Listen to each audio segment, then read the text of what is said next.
ಕಲಬುರಗಿಯಲ್ಲಿ ಬೆಣ್ಣೆತೋರ ಜಲಾಶಯ ಸಂತ್ರಸ್ತರು ಪ್ರತಿನಿತ್ಯ ಕಣ್ಣೀರು ಹಾಕ್ತಿದ್ದಾರೆ. ಜಲಾಶಯಕ್ಕಾಗಿ ಮನೆ ಕಳೆದುಕೊಂಡವರಿಗೆ ಇನ್ನೂ ಕೂಡ ಪರಿಹಾರ ಸಿಕ್ಕಿಲ್ಲ.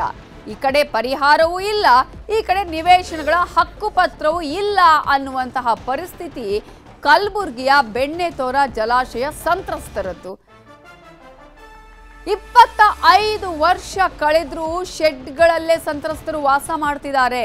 ಹಕ್ಕುಪತ್ರಕ್ಕೆ ಹಲವು ಬಾರಿ ಮನವಿಯನ್ನ ಮಾಡಿದ್ರೂ ಕೂಡ ಯಾವುದೇ ಪ್ರಯೋಜನ ಆಗಿಲ್ಲ. ಕಾರಣ 25 ವರ್ಷಗಳಿಂದ ಅವರ ಜೀವನ ಹೇಗಿರಬಹುದು ಅಂತ ನಾವು ಒಂದ್ಸಲ ಊಹೆ ಮಾಡ್ಕೋಬಹುದು. ಇನ್ನೂ 350 ಜನರಿಗೆ ಪರಿಹಾರ ಸಿಕ್ಕಿಲ್ಲ, ಹಕ್ಕುಪತ್ರ ಸಿಕ್ಕಿಲ್ಲ. ಈ ಹಿಂದೆ ಕೊಟ್ಟವರಿಗೆ ಮತ್ತೆ ಅವರಿಗೆ ಹಕ್ಕುಪತ್ರ ಕೊಡ್ತಿದ್ದಾರಂತೆ. ಇದು ಆರೋಪವನ್ನ ಅವರು ಮಾಡ್ತಿರೋದು. ಬೆಣ್ಣೆತೋರ ಜಲಾಶಯದ ತೀರದಲ್ಲೇ ನಿರಾಶ್ರಿತರು ವಾಸವನ್ನ ಮಾಡ್ತಿದ್ದಾರೆ. ನಿವೇಶನಕ್ಕೆ ಹಕ್ಕುಪತ್ರ ಕೊಡಿ ಅಂತ ಸಂತ್ರಸ್ತರು ಅಳಲನ್ನ ತೋಡ್ಕೊಳ್ತಾ ಇದ್ದಾರೆ. ನೀವೀಗಾಗಲೇ ಗಮನಿಸಬಹುದು, ಅಲ್ಲಿ ಶೆಡ್ಗಳಲ್ಲೇ ವಾಸ. ಆ ಒಂದು ಮನೆ ವಾಸಕ್ಕೆ ಸರಿಯಾಗಿದೆಯಾ, ವಾಸಸ್ಥಾನನ ಅದು ಅನ್ನುವಂತಹ ಪ್ರಶ್ನೆಯನ್ನ ನಾವಿಲ್ಲಿ ಕೇಳಬಹುದು.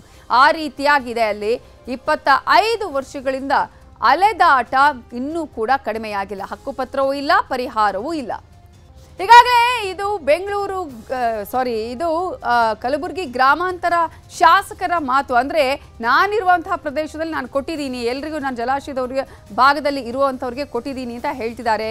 ಅದರಲ್ಲೂ ಪ್ರಮುಖವಾಗಿ ಬೆಣ್ಣೆತೋರ ಜಲಾಶಯದ ಅಕ್ಕಪಕ್ಕದಲ್ಲೇ ಆ ಭಾಗದಲ್ಲೇ ಇವರು ವಾಸವನ್ನು ಮಾಡ್ತಿದ್ದಾರೆ. ಸಂತ್ರಸ್ತರ ಗೋಳು ಕೇಳೋರೆ ಇಲ್ಲ ಅನ್ನುವಂತಾಗಿದೆ. ಇಲ್ಲಿ ಹಕ್ಕುಪತ್ರಕ್ಕಾಗಿ ನಿತ್ಯ ಅಲೆದಾಟವನ್ನ ಮಾಡ್ತಾ ಇದ್ದಾರೆ. 25 ವರ್ಷ ಕಳೆದರೂ ಕೂಡ ಶೆಡ್ಗಳಲ್ಲೇ ವಾಸವನ್ನ ಮಾಡ್ತಿದ್ದಾರೆ. ಈಗ ನಾವು ಶಾಸಕರಿಗೆ ಕೇಳಿದ್ರೆ ಹೇಳ್ತಾರೆ, ಎಲ್ಲಿ ಬರುತ್ತೆ ಏನು ನನಗೆ ಗೊತ್ತಿಲ್ಲ ಅನ್ನುವಂತಹ ಮಾತನ್ನ ಹೇಳ್ತಾ ಇದ್ದೀವಿ. ಅಲ್ಲಿ ಬೆಣ್ಣೆತೋರ ಸಂತ್ರಸ್ತರಿದ್ದಾರೆ, ಆ ಜಲಾಶಯದಲ್ಲೇ ಅಲ್ಲೇ ವಾಸವನ್ನ ಮಾಡ್ತಾ ಇದ್ದಾರೆ ಅಂತ ಹೇಳಿದ್ರು ಕೂಡ ನನಗೆ ಇದಕ್ಕೆ ಗೊತ್ತೇ ಇಲ್ಲ ಅನ್ನುವಂತಹ ಆನ್ಸರ್ ಅನ್ನ ಈಗಾಗಲೇ ಶಾಸಕರು ಮಾಡ್ತಾ ಇದ್ದಾರೆ. ಆ ಭಾಗದವರಿಗೆ ನಾನು ಕೊಟ್ಟಿದ್ದೀನಿ ಅಂತ ಹೇಳ್ತಿದ್ದಾರೆ. ನಾನು ಹೇಳ್ತಾ ಇದ್ದೀವಿ, ಈಗಾಗಲೇ ಆ ಗ್ರಾಮಾಂತರ ಭಾಗದಲ್ಲಿ ಬಂದ್ರೆ ಬೆಣ್ಣೆತೋರ ಜಲಾಶಯ ಎಲ್ಲಿದೆ ಅಂತ ಹಾಗಾದ್ರೆ ಶಾಸಕರಿಗೆ ಗೊತ್ತಿಲ್ವಾ?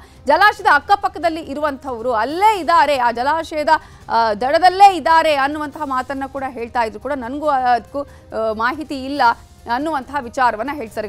350 ಕುಟುಂಬಗಳಿಗೆ ಇನ್ನೂ ಕೂಡ ಹಕ್ಕುಪತ್ರ ಸಿಕ್ಕಿಲ್ಲ. ಇಲ್ಲಿ 25 ವರ್ಷಗಳಿಂದ ಅಲೆದಾಟವನ್ನ ಮಾಡ್ತಾ ಇದ್ದಾರೆ. ಪ್ರಮುಖವಾಗಿ ಇನ್ನೂ ಆರೋಪ ಏನು ಕೇಳಿ ಬರ್ತಾ ಇದೆ ಅಂತ ಹೇಳಿದ್ರೆ, ಯಾರ್ಯಾರಿಗೆ ಹಕ್ಕುಪತ್ರ ಕೊಟ್ಟಿದ್ದಾರಲ್ಲ ಆ ಹಕ್ಕುಪತ್ರ ಕೊಟ್ಟಂತವರಿಗೆ ಮತ್ತೆ ಕೊಡ್ತಾ ಇದ್ದಾರೆ ಅನ್ನುವಂತಹ ಮಾತುಗಳು ಕೇಳಿ ಬರ್ತಿದೆ. ಕನ್ನಡಿಗರ ಮೆಚ್ಚಿನ ನಿಮ್ಮ ನ್ಯೂಸ್ 18 ಕನ್ನಡ ಈಗ ವಾಟ್ಸ್ಆಪ್ನಲ್ಲಿಯೂ ಲಭ್ಯ.